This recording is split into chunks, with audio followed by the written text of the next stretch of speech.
Tästä letistä kaikki sai alkuunsa, kun mä noin 1,5 vuotta sitten kokeilin tätä lettiä, kun mä ja äiti oltiin yritetty tehdä itselleni vesiputauslettiä joskus ja sehän ei tietenkään onnistunut, joten sitten mä yksi päivä päätin, että mä voisin kokeilla sitä itse, että jos se vaikka onnistuisikin. Ja siinä mä yhtäkkiä ihan vahingossa, mä en ollut katsonut ikinä mitään videoa, mä en tiennyt mitä se tehtiin ja yhtäkkiä vahingossa mä onnistuin tässä.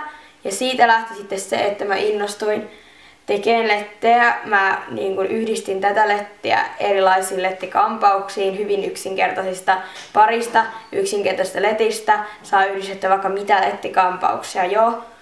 Ja siitä se lähti se idea, että mä voin opetella lisää, jonka jälkeen mä löysin pari YouTube-kanavaa, jossa oli muun muassa varmaan myös suomeksi videoita.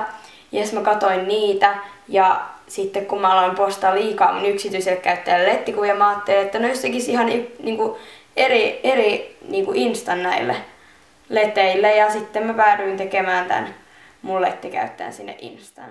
Tää letti on siis tämmönen, täällä on monta nimeä. Letillä on usein aika monta nimeä. Niin tää tässä on, mä sanon sitä usein twistiputausletiksi, mutta sitä voi myös sanoa esimerkiksi twistatuksi putausletiksi tai köysivesiputausletiksi tai oikeastaan melkein miksi tahansa.